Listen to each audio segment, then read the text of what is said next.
Hello guys, कैसे हैं यार आप सब लोग। So guys, before start watching this video, please watch our earlier video जिसमें हमने गाइस कुछ कंसेप्ट्स कवर करे थे फॉरेक्स के। तो आज हम जैसे हमने कमिट करा था कि कंसेप्ट पहले एक चैप्टर हम ऑलरेडी कवर कर चुके हैं, पोर्टफोलियो।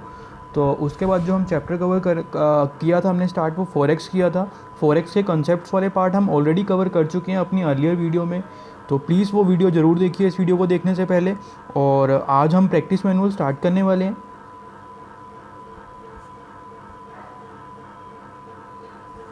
एडिशन कौन सा है गाइस? जनवरी 2017 एडिशन। तो गाइस, आपसे सिर्फ एक ही रिक्वेस्ट है गाइस, हम सब कुछ कर रहे हैं, कंसेप्ट्स भी कवर कर रहे हैं, प्रैक्टिस मैनुअल भी कवर कर रहे हैं।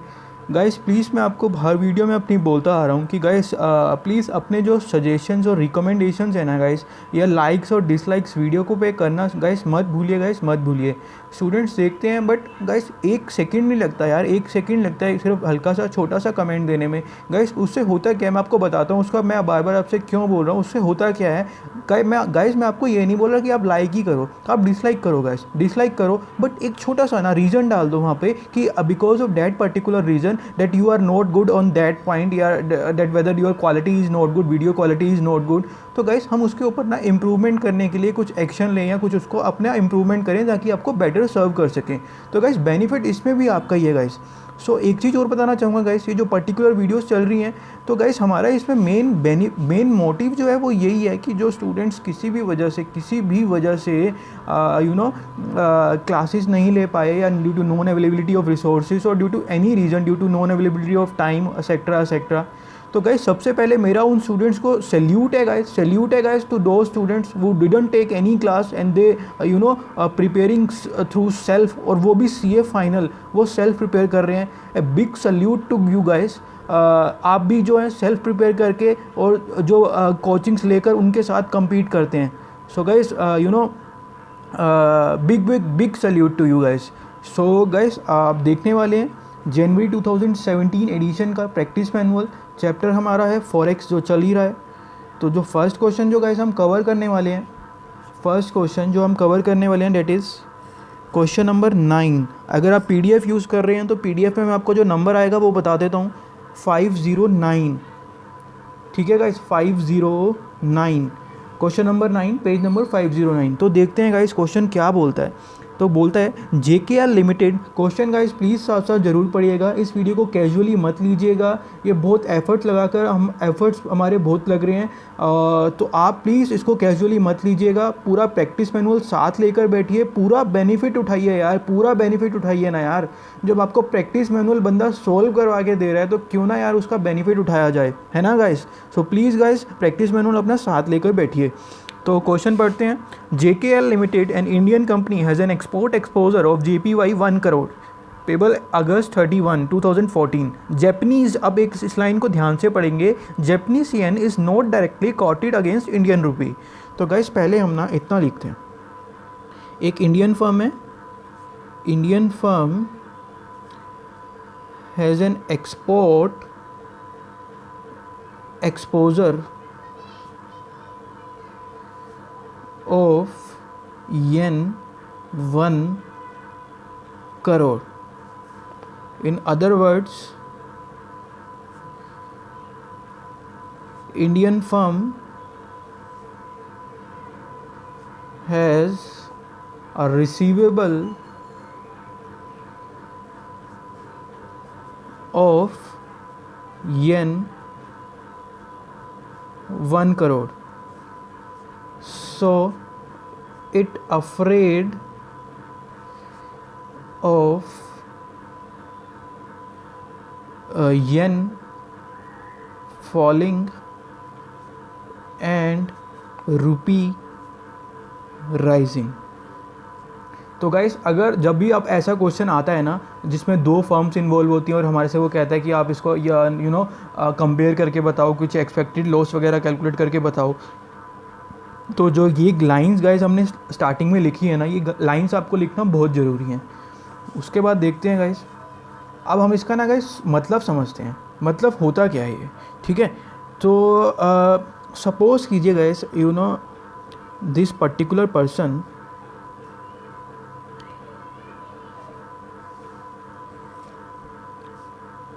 गाइस ये ना एक पर्टिकुलर पर्सन है, ठीक है, ये पर्टिकुलर पर्सन, इसके घर में एक्चुअली वेडिंग है किसी इसकी, इनके घर में ना किसी की शादी है। तो शादी में क्या गाइस, शादी में आपको पता होता है कि कुछ ज्वेलरी वगैरह हम परचेज़ करते हैं। तो ये जो भाई साहब हैं इनको ज्वेलरी परचेज़ करनी है। तो इनको ना क्या होता है गाइस, ये अभी ज्वेलरी इनको यहाँ पर परचेज़ करनी है। Date on which jewellery to be purchased, gold ले लेते हैं, हमें गोल्ड परचेज करना है इनको, ठीक है। तो गोल्ड इनको एक मंथ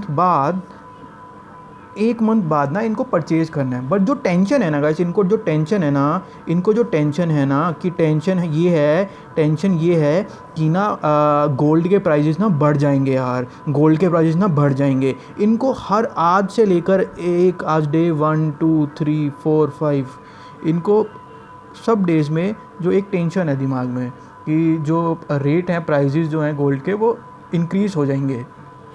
तो ये क्या करते हैं गाइस कि ये पर्टिकुलर ये दिस पर्सन, इसको डर लगा रहता है एक दिमाग में कि यार हाँ इसके प्राइजेस बढ़ जाएंगे। तो गाइस ये क्या करता है, ये पर्टिकुलर पर्सन इस ज्वेलर के पास जाता है और ज्वेलर को जाकर बोलता है कि भैया हमें ना हमारे घर में शादी है, हमें ना 1 महीने बाद आपसे गोल्ड ख़रीदना है। तो ज्वेलर कहता है ठीक है ख़रीद लेना 1 महीने बाद। बट गाइस है क्या, अभी आपको पता है हमारा जो मंथ चल रहा है वो अगस्त, और अभी थोड़े दिन बाद दिवाली आने वाली है ना गाइस। तो दिवाली पे क्या होता है गाइस, गोल्ड के प्राइसेस ना इंक्रीज़ हो जाते हैं। तो इसको बचाने के लिए ना वो इन दोनों में बैठकर ये एग्रीमेंट हो जाता है एक, ठीक है। ये दोनों पर्सन, सपोज मिस्टर अमन, मिस्टर एक्स ले लो इसको, मिस्टर एक्स और ज्वेलर, मिस्टर एक्स और मिस्टर जे बैठ के आज ही एक एग्रीमेंट कर लेते हैं। एग्रीमेंट ये करते हैं कि ठीक है भैया हम ना अपना एक रेट फिक्स कर लेते हैं। तो सपोज़ आज जो रेट चल रहा होता है उसको स्पॉट रेट बोलते हैं। स्पॉट रेट सपोज 10,000 रुपये पर आउंस चल रहा है गोल्ड का रेट, और हमारे को लग रहा है, ज्वेलर को लगता है कि जो दिवाली के आसपास ना ये रेट 18,000 रुपये हो जाएगा, ठीक है। अब ये क्या करते हैं गाइस, इन दोनों के बीच का रेट ना, इसका मिक्सचर और इनको दोनों को मिलाकर ना एक रेट डिसाइड होता है। लेट सपोज रेट डिसाइड हुआ 12,000 रुपये। ये जो 12,000 रुपये रेट डिसाइड हुआ ना गाइस, इसको हम बोलते हैं फॉरवर्ड रेट। फॉरवर्ड रेट का मतलब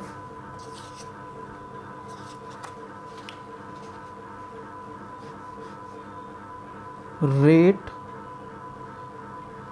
decided today for buying or selling currency later।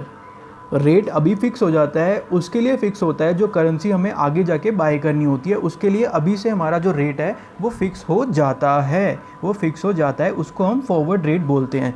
तो गाइस क्वेश्चन के साथ साथ ही ना हमने एक कंसेप्ट अपना और कवर करा, कौन सा, फॉरवर्ड कवर। क्योंकि मैंने आपको गाइस पहले ही बताया था कि ये ना हमारे लिए जो सारे कंसेप्ट्स एक साथ करवाना ना, जैसे हमने पोर्टफोलियो में करा था, वो पॉसिबल नहीं है गाइस। कोई भी जो अच्छा टीचर होगा ना गाइस, उसके लिए ये पॉसिबल नहीं है कि वो सारे कंसेप्ट बिना किसी सिचुएशन को लेकर या बिना किसी क्वेश्चन को लेकर करवा सकें। तो वो क्या करते हैं गाइस, वहाँ पे ना एग्जाम्पल डिक्टेट करते हैं और एग्जाम्पल के थ्रू करवाते हैं। बट गाइस आपको पता ही है हमारे पास इतना टाइम नहीं है, यहाँ पर इतना टाइम नहीं है, ये एक बूस्टअप आपको मिल रहा है। तो गाइस हम क्या कर रहे हैं, प्रैक्टिस मैनुअल का ही क्वेश्चन ले रहे हैं, उसी में अपना कंसेप्ट समझ रहे हैं और प्रैक्टिस भी कर रहे हैं। तो हमने एक फॉरवर्ड कवर का कंसेप्ट ख़त्म कर लिया।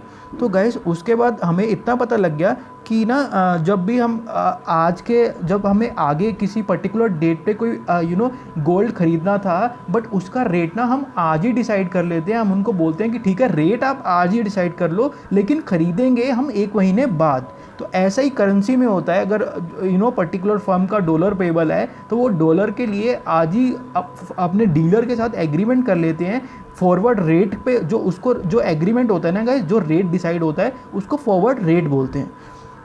तो इस पर्टिकुलर क्वेश्चन में ना गाइस इस पर्टिकुलर क्वेश्चन में जो आपने अभी सिचुएशन समझी है ना, इसके पूरा अपोजिट है। इसमें क्या होने वाला है, उसको जो 1 करोड़ रुपए येन मिलने वाले हैं, रिसीवेबल है, क्योंकि उसने एक्सपोर्ट करा था। इंडियन फर्म है, इंडियन फर्म ने जापान में एक्सपोर्ट करा था, तो उसको 1 करोड़ रुपए मिलने वाला है, मिलने वाला है। तो गाइस मिलने से क्या होगा, मिलने से क्या होगा, उसको डर लगा रहेगा कि कहीं ना येन का रेट ना गिर ना जाए।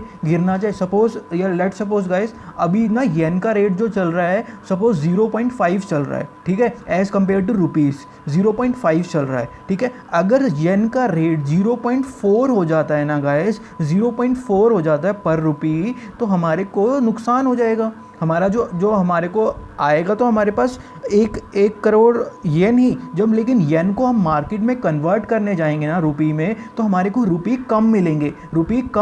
क्यों कम मिलेंगे, हमारा रुपी एप्रीशिएट हो गया, ध्यान से सुनेंगे, रुपी एप्रीशिएट हो गया और येन डेप्रीशिएट हो गया। रुपी एप्रीशिएट हो गया और येन डेप्रीशिएट हो गया। तो ध्यान से देखें, येन डेप्रीशिएट हो जाएगा या फिर रुपी एप्रीशिएट हो जाएगा, और हमारा रिसीवेबल का केस है, तो उस केस में हमारे को दोनों ही सिचुएशन में लॉस होगा ही होगा, लॉस होगा ही होगा। तो गाइस इसके लिए हम क्या करेंगे, एक ना फॉरवर्ड कॉन्ट्रैक्ट एंटर कर लेंगे। तो फॉरवर्ड कॉन्ट्रैक्ट ना गाइस 2 टाइप्स के फॉरवर्ड कॉन्ट्रैक्ट होते हैं। फॉरवर्ड कॉन्ट्रैक्ट 2 टाइप्स के होते हैं, एक बाय का, एक सेल का। बाय का कब करते हैं, जब हमारे को ख़रीदना होता है, जब हमारे को ख़रीदना होता है। सेल का कब करते हैं गाइस, जब हमारे को बेचना होता है, जब हमारे को बेचना होता है। बेचने का मतलब बाइंग कब करते हैं, जब हमारा पेबल होता है, और सेल कब करते हैं, जब हमारा रिसीवेबल होता है। जब हमारा रिसीवेबल होता है तो हम सेल करते हैं, जब हमारा जब पेबल होता है तो बाय करते हैं। तो ये फॉरवर्ड कवर, पूरा कंसेप्ट हमने फॉरवर्ड कवर का यहाँ पर ख़त्म कर लिया है। तो गाइस अब हम चलते हैं क्वेश्चन की इन्फॉर्मेशन के ऊपर, जो पर्टिकुलर इन्फॉर्मेशन क्वेश्चन में गिवन है उसको देखते हैं आप एक बार।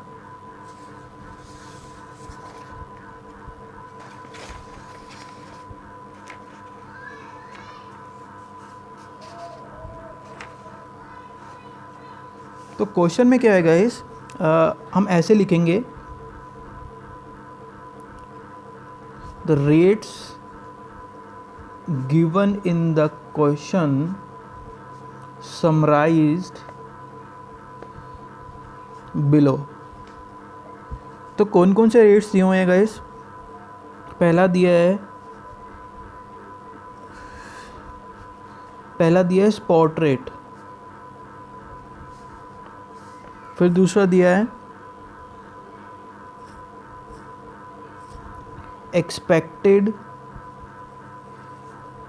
स्पॉट रेट, फिर दिया फॉरवर्ड रेट।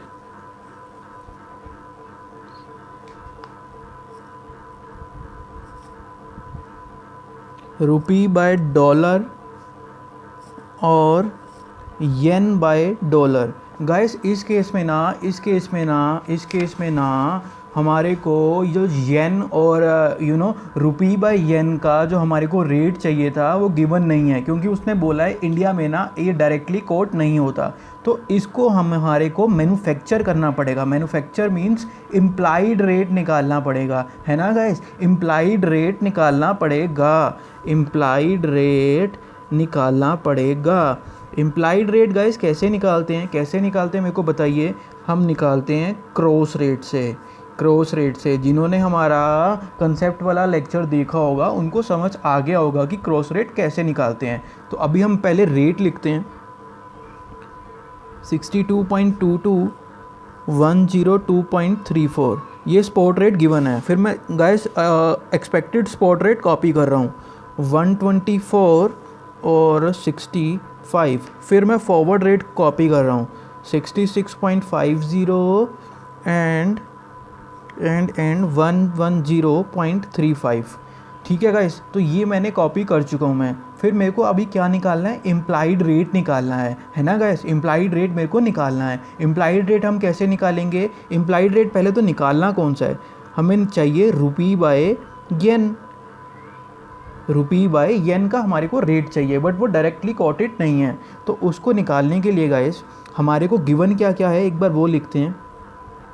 रुपी बाय डॉलर गिवन है और येन बाय डॉलर गिवन है। हमारे को क्या निकालना है, रुपी बाय येन। तो गाइस आप देख रहे होंगे, अगर हम इसको मल्टीप्लाई करें ना, इसको मल्टीप्लाई अगर करते हैं तो हमारे पास ये रेट नहीं आ रहा है, ये रेट नहीं आ रहा है। तो हम क्या करते हैं, आप डिवाइड करके देख लेते हैं, एक बार डिवाइड करके देख लेते हैं। रुपी बाय डॉलर को अगर हम इससे डिवाइड कर देते हैं ना गाइस, इससे डिवाइड कर देते हैं तो क्या हो जाएगा, ये पूरा जीरो से समझ रहे हैं हम, तो जिनको आता होगा गाइस थोड़ा सा प्लीज़ थोड़ा सा कोऑपरेट करना।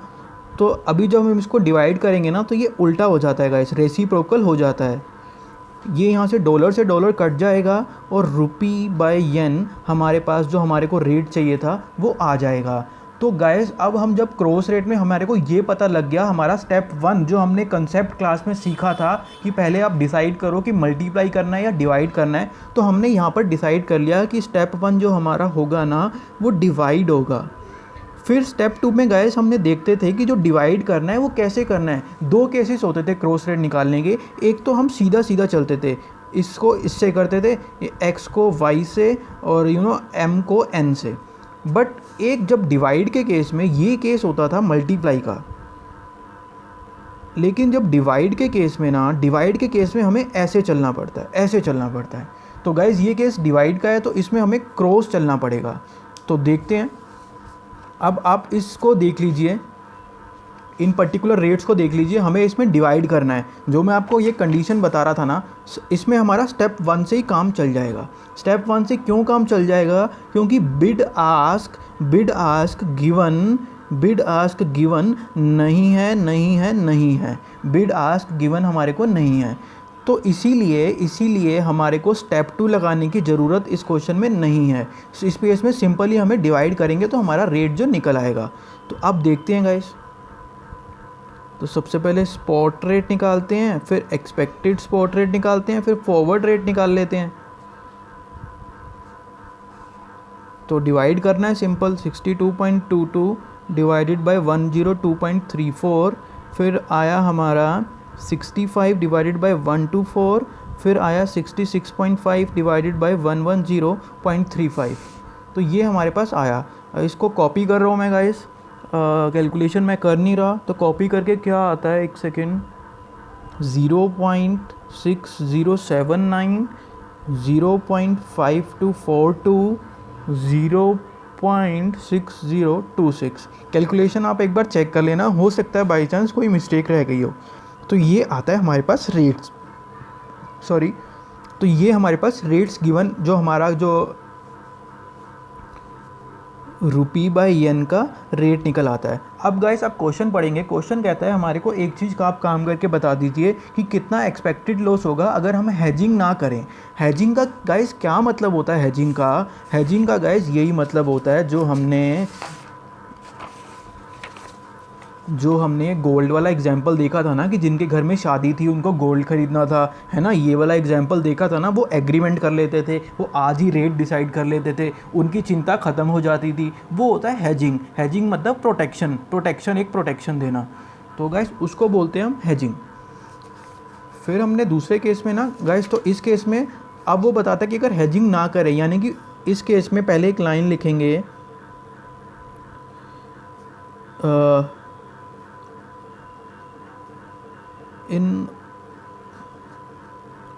if the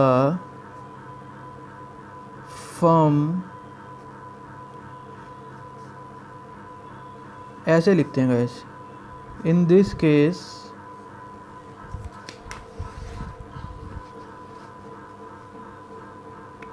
case firm has to sell yen 1 crore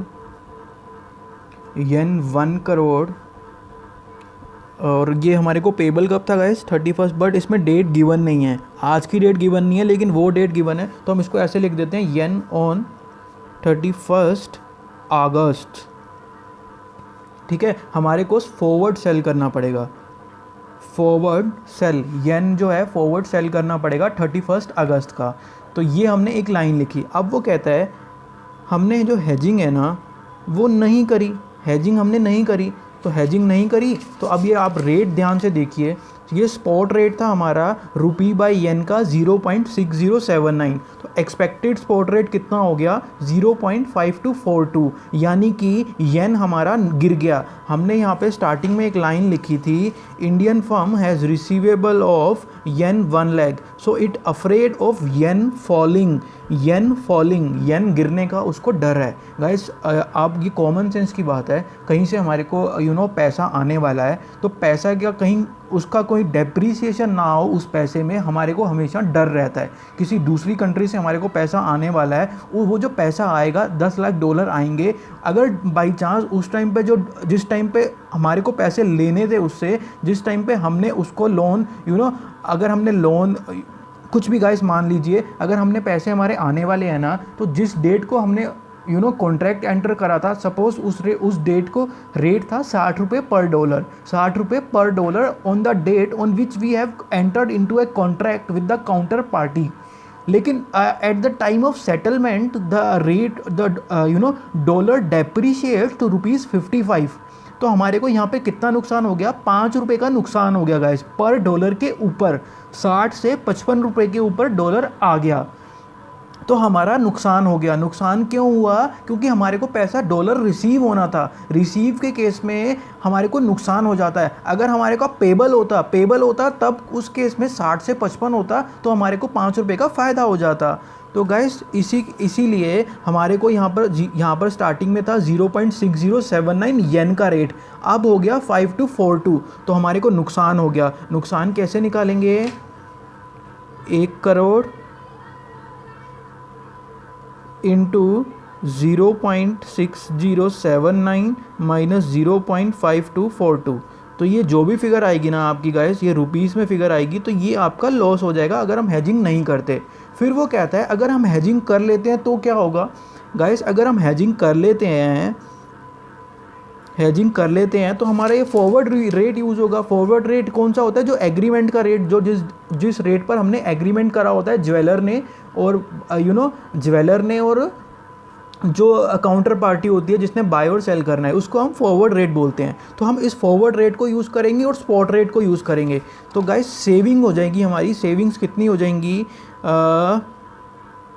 अगर हम फॉरवर्ड रेट को यूज़ करेंगे ना, तो 0.6026 ये हमारा फॉरवर्ड रेट हो गया, माइनस 0.5242। अब इसको एक बार ध्यान से देखिएगा, आपको रेट दिख ही रहा है शायद, है ना, रेट तो आपको दिख ही रहा है और ये भी दिख रहा है। तो गाइस ये रेट देखिए 0.5242, ये एक्सपेक्टेड स्पॉट रेट था। अगर हम हेजिंग ना करते तो ये इस रेट पर हमारे को अपना रिसीवेबल देना पड़ता, हमारे को कम पैसा मिलता। लेकिन हमने क्या किया था, हेजिंग कर ली थी, ज्वेलर से पहले ही कॉन्ट्रैक्ट एंटर कर लिया था। किस रेट पर किया था, इस रेट पर। तो हमारे को इसके और इसके बीच का डिफरेंस निकालेंगे ना, तो वो हमारा क्या हो जाएगा, सेविंग हो जाएंगी। Saving because of entering a particular contract, particular forward rate contract with the dealer. तो डीलर से जो कॉन्ट्रैक्ट करने में, जो ज्वेलर से कॉन्ट्रैक्ट करने में जो रेट जो हमने डिसाइड किया था ना, उससे जो फ़ायदा हुआ उसको हम बोलेंगे सेविंग। तो ये हमारा हो गया सेविंग। तो बस सिंपल सा बात है, ये भी रुपीस में आ जाएगा। उसने बोला था पोजीशन आप बताना, पोजीशन कैसे चेंज होगी, तो यहाँ पर लॉस आएगा, और अगर हम उसको हेजिंग करेंगे तो हमारा यहाँ पर सेविंग्स हो जाएंगी। फिर उसके बाद नेक्स्ट क्वेश्चन में क्या बोलता है, if the spot rates on August 31 are this and this, is the decision to take forward cover justified. Guys 31 अगस्त के ना उसने रेट दे दिए रुपी बाय डॉलर और येन बाय डॉलर, सेम जैसे हमने किया था ना, क्रॉस रेट लगा के हमने रुपी बाय येन का रेट निकाला था ना, वैसे ही आप यहाँ पर भी निकालेंगे। येन का रेट निकाल कर आप फॉरवर्ड रेट से कंपेयर करेंगे। फॉरवर्ड रेट से कंपेयर क्या करेंगे गाइस, कि अगर जैसे येन का जो आपने रेट निकाला ना, रेन जो येन का रेट, ये जो रेट निकलेगा ये एक्सपेक्टेड स्पॉट रेट होगा। तो एक्सपेक्टेड स्पॉट रेट मतलब जिस डेट को हमारे को कॉन्ट्रैक्ट सेटलमेंट करना है, सेटलमेंट डेट का कॉन्ट्रैक्ट होता है ये एक्सपेक्टेड स्पॉट रेट उसको बोलते हैं। तो सेटलमेंट डेट पे अगर हमारा फॉरवर्ड रेट मैं ध्यान से बोलना जो बात बोलने वाला हूँ, अगर हमारा फॉरवर्ड रेट ज़्यादा होता है, if forward rate is higher than expected spot rate, then it would be still beneficial for us to enter into a forward contract in case number 2 as given in the question। तो आप समझ गए होंगे guys मैंने क्या बोला, बिल्कुल same वैसे ही करना है जैसे हमने फर्स्ट पार्ट को करा है। तो गाइस मैं आपको यहाँ पे समराइज़ कर देता हूँ। इस पर्टिकुलर वीडियो में हमने पहला कंसेप्ट सीखा फॉरवर्ड कवर का, दूसरा हमने सीखा क्रॉस रेट को एक बार रिवाइज करा जो हमने कंसेप्ट क्लास में कवर कर लिया था। थर्ड हमने सीखा हेजिंग का थोड़ा ओवरव्यू लिया, हेजिंग में अभी बहुत कुछ आएगा, ये सिर्फ एक ओवरव्यू लिया। और दूसरा हमने सीखा एक starting point, how to start question, language, what language we have to use, language क्या लिखनी होती है क्वेश्चन में। तो गाइस इसके ऊपर अभी ध्यान देंगे। तो इस केस में हमने forward rate, cross rate, hedging, ये तीनों चीज़ें का ओवरव्यू लिया। तो थैंक यू गाइस, बाकी नेक्स्ट पार्ट में इसको कवर करते हैं। तो thank you very much guys for watching this particular video. इस वीडियो में फोकस हमारा फिर से कंसेप्ट के ऊपर ज़्यादा रहा है, प्रैक्टिस के ऊपर कम। तो गाइस अगर आपको वीडियो अच्छी लगी हो तो प्लीज़ सब्सक्राइब बटन दबाना ना भूलें। सब्सक्राइब से एक बेनिफिट, क्योंकि स्टूडेंट्स गाइस हमारे को रेगुलरली पूछ रहे हैं कि यार आपकी वीडियोस जो आती हैं हमारे को पता कैसे चलेगा कि आप कब अपलोड करते हो। तो गाइस उसके लिए एक ही तरीका है, जो सब्सक्राइब बटन आपको दिख रहा है ना नीचे रेड कलर का सब्सक्राइब बटन, उसको प्रेस कर दीजिए। उससे बेनिफिट क्या होगा, जैसे कोई वीडियो हम अपलोड करेंगे ना तो उसकी नोटिफिकेशन आपके स्मार्टफोन के ऊपर उसकी नोटिफिकेशन आ जाएगी कि CA magic has uploaded this particular video, so please watch the particular video. तो वहाँ पे आपको नोटिफिकेशन आ जाएगी। उस नोटिफिकेशन के ऊपर आप जब क्लिक करेंगे ना तो आप ऑटोमेटिकली स्क्रीन ओपन हो जाएगी और आप हमारी वीडियो एंजॉय कर सकते हैं, उससे लर्न कर सकते हैं और अपने एग्जाम्स में गुड स्कोर कर सकते हैं। So thank you very much guys, God bless you all guys, thank you.